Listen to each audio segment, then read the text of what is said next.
राधिकाने टिफिनमध्ये 6 पोळ्या, भेंडीची भाजी व वरण भात भरला. घाईनं अप्पांना फोन केला. अप्पा, 20 मिनिटात जेवण घेऊन येते हो. मिलिंदराव विमलताईंना म्हणाले, लेक जेवण घेऊन येते ग विमल. राधिका आईकडे पोहोचली. आईच्या अंगणात शेजारच्या कुसुमताईंच्या प्राजक्ताचा फुलांचा सडा पडला होता. तिने कुसुमताईंना विचारलं, ताई, इथे पडलेली फुलं गोळा करून देऊ का तुम्हाला? कुसुमताई हसून म्हणाल्या, अगं राधिका, माझा प्राजक्त जी फुलं तुमच्या अंगणात टाकतो ती तुमची. दे ती आईला पूजेसाठी. राधिका फुलं घेऊन घरात गेली. तिने आई अप्पांना गरम गरम जेवण वाढलं. आई, चिकनगुनिया असंच दमवतो, विश्रांती घे. अप्पा, तुमचा गुडघा दुखतोय तर आज भाजीला जाऊ नका, मी येईन भाजी घेऊन संध्याकाळी. ती दार बंद करून कामाला जाण्यासाठी बाहेर पडली. आई, मीनाताईंना तुझे अंग चेपायला नेमलंय ग, येतील त्या दुपारी. स्कूटर सुरू करताना बोलून भुर्रकंती निघून गेली. आई अप्पांकडे समाधानाने बघत होती. किती करते हो राधिका सतत आपलं. खरंच नशीबवान आहोत आपण, नाही का? अशी लेक मिळाली आपल्याला. आप्पा कौतुकाने हसले आणि म्हणाले, विमल, तुझीच लेक आहे ती, तुझ्यासारखीच असणार. आई अप्पांच्या राधिका आणि अंजली या 2 मुली व मनोज हा मुलगा. राधिका आई अप्पांच्या वाड्यापासून 20 मिनिटांच्या अंतरावर त्याच गावात राहायची. मनोज परदेशी राहत होता. अंजली 1.5 तासांच्या अंतरावर होती, पण ती तिच्या संसारात पूर्ण बुडून गेली होती.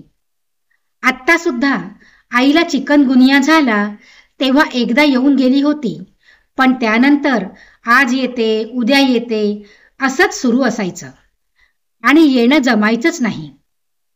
राधिका मात्र तिचा प्रपंच सांभाळून आठवड्यातून 2-3 वेळा आई अप्पांसाठी जेवण घेऊन यायची.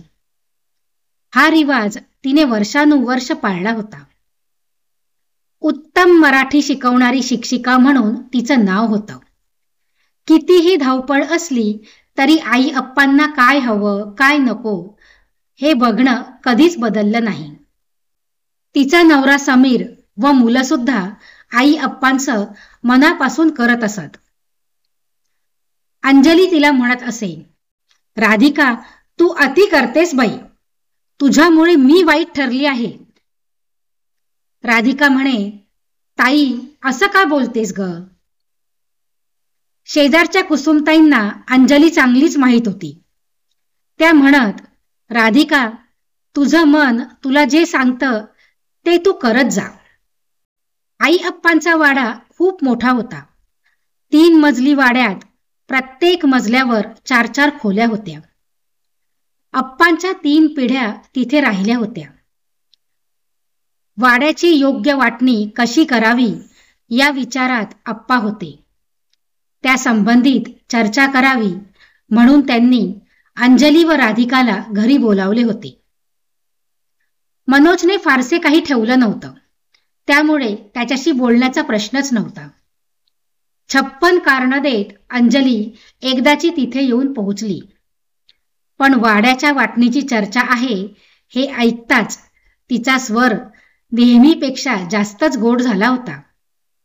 काय हो अप्पा, तुम्ही दोघं माझ्याकडे येतच नाही कधी, पण राधिकाकडे मात्र जाता. आता या महिनाभर माझ्याकडे, अंजली म्हणाली. अप्पा काही बोलले नाहीत. राधिकाने चहा करून आणला. अप्पा, पोहे करू का? तिने विचारलं. आप्पा चहाचा घोट घेत म्हणाले, बस ग, किती धावपळ करतेस, बस शांत इथे. ते जरासा खाकरत म्हणाले. हे बोलणं केव्हा तरी करायचंच होतं, पण योग येत नव्हता.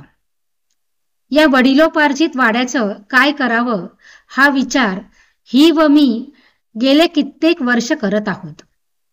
आम्हाला दोघांना असं वाटतंय की हा वाडा महिला वसतिगृह करण्यासाठी द्यावा.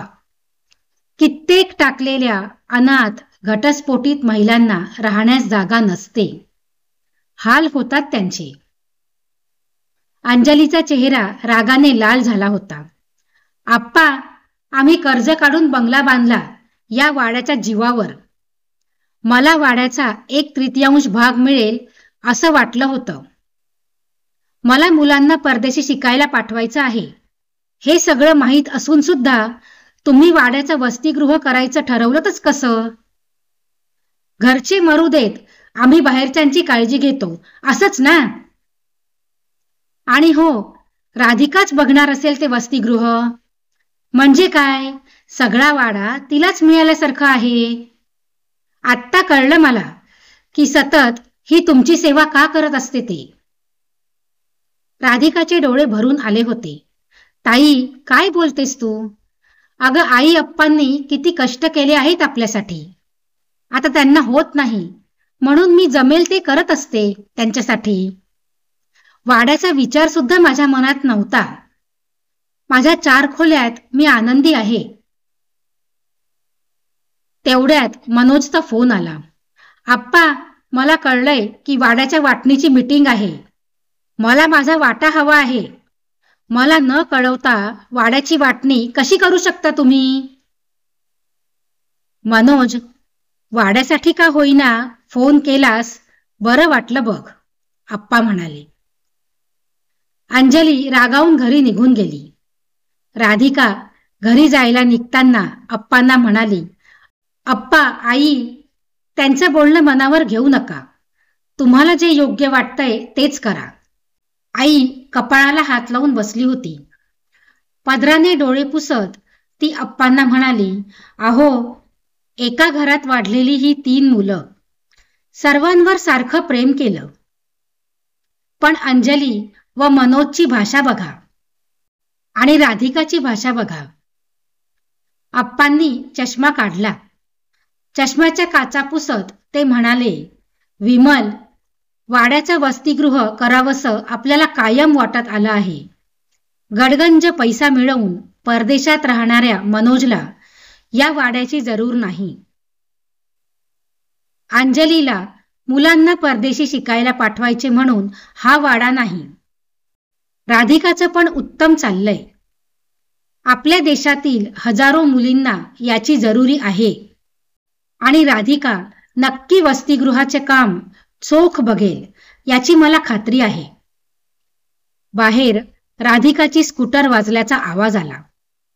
विमलताई खिडकीतून कौतुकाने राधिकाकडे बघत होत्या. कुसुमताईंशी बोलल्याशिवाय राधिका कधीच आत येत नसे. राधिका फुलं गोळा करत कुसुमताईंना म्हणाली, ताई, मी दत्तक घेतलेली मुलगी आहे का ग? काल रात्री मनोज दादाचा फोन आला होता.